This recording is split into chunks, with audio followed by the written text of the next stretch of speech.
All right, well, while I have you, I'm going to get greedy. So, I tried to start this new idea for a rant-free channel on YouTube.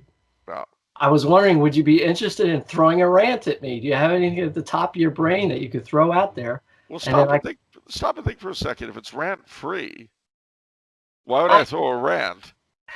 well, it's rant. I was trying to play a game on the word rent-free. So there's no fee. How about It's low free. rant? Low rant. No, I wanted Low, to. I call wanted it call it to the low rant district. low rant. All right. Well, you don't have to do it now, but sometime. Well, one of the things that's kind of bothering me as I sit and think, and I Okay. do sit and think occasionally, Yeah. is the power of judiciaries across the globe. Let me hear it, Charles. What's your rant on the power of judiciary? They can do anything they want based out of nothing. I mean, taking our Supreme Court as an example and the model for judiciaries throughout the West, um, what is it? Law and the Constitution do not exist in a separate realm of reality beyond itself. Okay, it doesn't. It's not like that. When you're interpreting the law and you're making a decision, you do so according to a certain set of values. Now, what that set of values makes all the difference. But we know that in the American setup, and remember, the United States are different from most countries because, due to its antiquity and the fact that we have very little else in terms of a unitive thing, our Constitution is almost sacred holy writ for a lot of people, Right. Mm-hmm. which is not true of most constitutions around the globe because, they've all been written much more recently. And very often they were the result of a revolution or they were imposed by occupying force, whatever the case may be.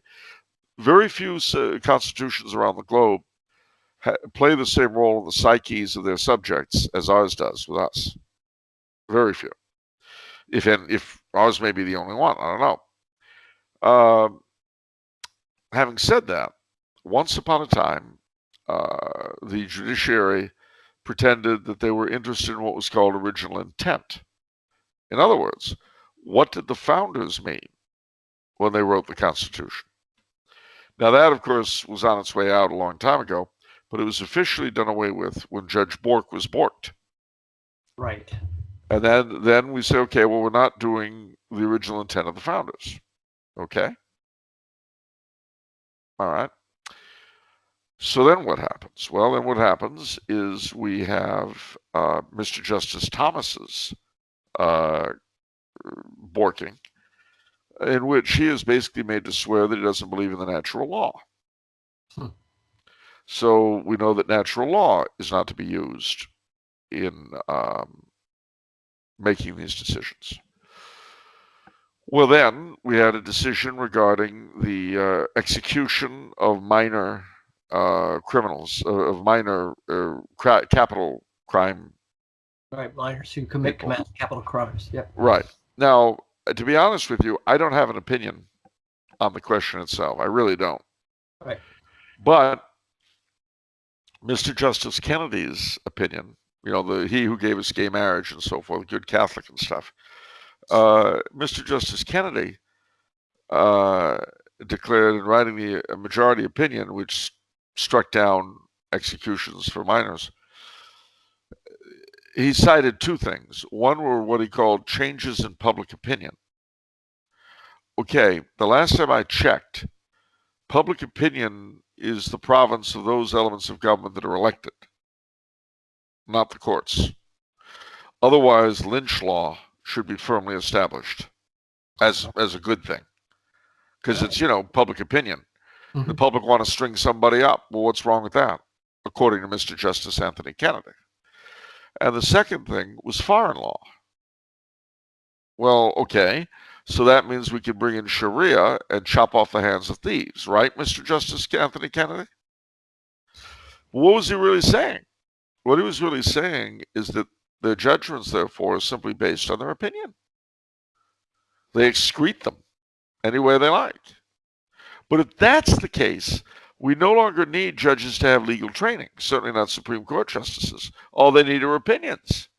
And since everyone has an opinion, We know that they're like our posteriors. Everyone has one. They all smell. As most of our opinions do, and that's true of everybody.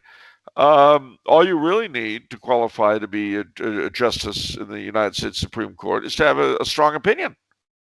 You don't need to know anything. Now, we see this spread not just from our beloved SCOTUS, but throughout the nation and throughout the world. I mean, the California Supreme Court found that the framers of the California the California Constitution in 1850 apparently included the right to gay marriage, as the founding fathers did. Here in Austria, not only did they find that, but they found the Austrian Constitution, which was put together after the war by Catholics, also included a right to euthanasia. Now, where did they find that? Where did that come from?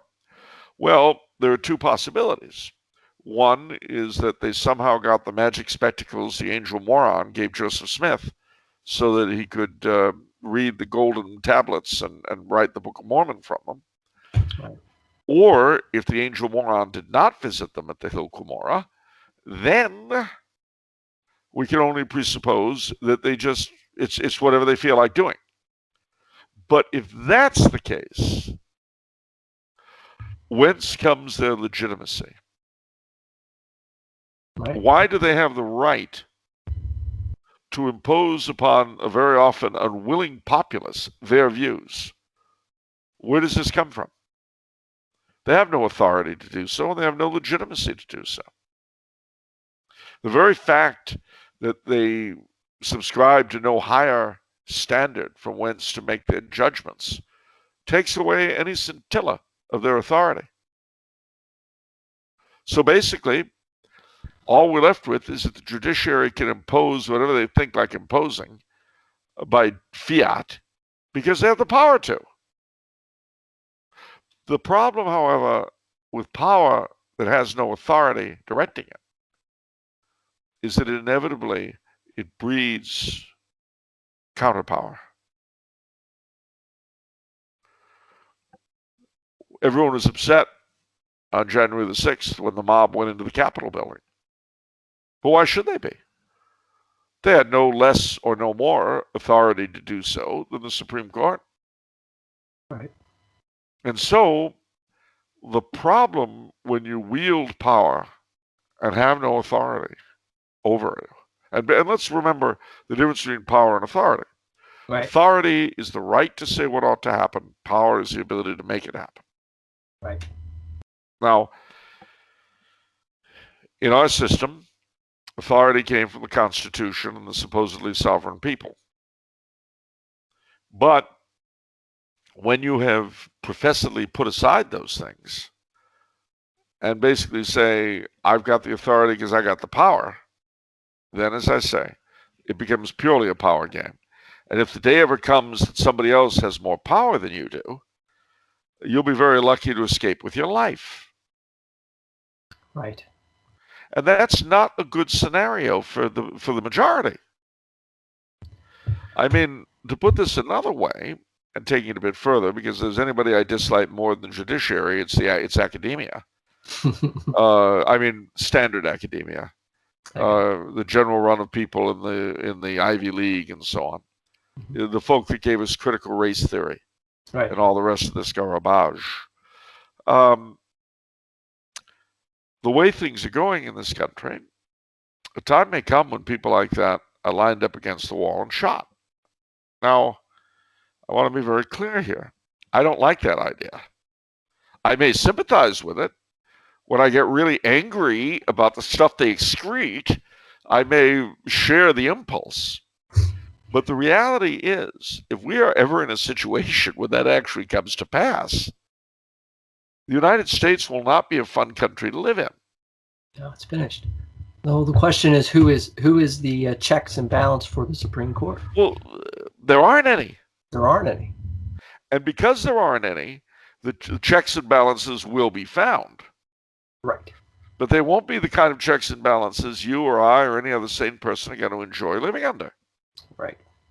I mean, to put this another way, and again, referring back to January 6th. Now, it was not lost on me that Congress were very upset by this attack on their wonderfulness in a way that they weren't over the burning of literally thousands of businesses and homes across the country during our long, hot summer of burning love Right. in 2020. Right. There was no problem with that. That was okay because those were mere people. But when the Lord Darlings themselves, and again, why Trump called people to Washington with no plan, I don't know. Yeah, that's in my first rant, but we'll talk. You'll see it. I mean, what are you hoping to achieve? But Right. nevertheless, Okay. they came, they saw about 112 of them invaded the Capitol building. Now, They were let in. well, let's stop and think about this for a second. Had they been the kind of people that gave us the long, hot summer of burning love, the Capitol would be a smoking ruin now. Right. It wasn't, which is also incidentally why I don't believe the story that they were infiltrated. Because if they'd been infiltrated, the Capitol would be a smoking ruin. It'd be a Reichstag fire. It's a good point, unless they didn't get the chance. I saw what they were doing. They were bloody respectful. They were I mean, five people died, which is not nice. They stole a podium. Have you no heart? They stole a podium. But they left the artwork intact. Yes. Even Nancy Pelosi's office didn't get ransacked. Took the laptop. They took her laptop. Well, okay, fine. But other than that, her office was intact. Right. That may happen again if things continue down their path. Only it won't be like that. It won't be pretty. And what's to be said? I even taking things on their face value that Mrs. Harris won the election square and fair. That's still 35 million people who are being treated as deplorables. And there are 35 million people who, unlike the supporters of the regime, tend to be personally very well-armed, savvy. The current leadership are feckless and very good at annoying. To your point on the judiciary, that was where we needed them. That was their sole. That was why they were put into the Constitution for moments like that election. And what did they do? They punted. The one thing we needed them to make a decision one way or the other. Well, they did. They didn't hear the case. That's not. They made it sure that was a decision. Right. Wow. I'm with you on the judiciary, Charles. It was a decision. Yeah. But you see, we all have to live with our decisions, don't we? Why do we got to live with their decisions? That's the question. Because they have the power. Exactly. And this brings us to the problem. Right. The problem is no country can last wherein there's only power and no authority. All right, I'm going to leave you on that. It's 30 minutes, Charles. I'm going to get some rest. All right. But I'll just say that. Go ahead. To close it out. Yeah. I'll just say that. I want to, but I'm looking out for you. I'll just say that, I've always loved my country, and I never more than now, since I've been away from it for a year and a half, exiled. Got my very first decent Mexican food yesterday. I heard. In a year and a half. Where, in Austria? Yeah, in Vienna. I couldn't believe it. It was so good. I found this place run by this little old lady from Chiapas. Okay. And I tried to speak to her in Spanish, and the first words out of her mouth, she says, "You're from Los Angeles, aren't you?" Because she got the Mexican street thing going, Yeah. But I tell you what, it was so good. Anyway, the point I'm making is that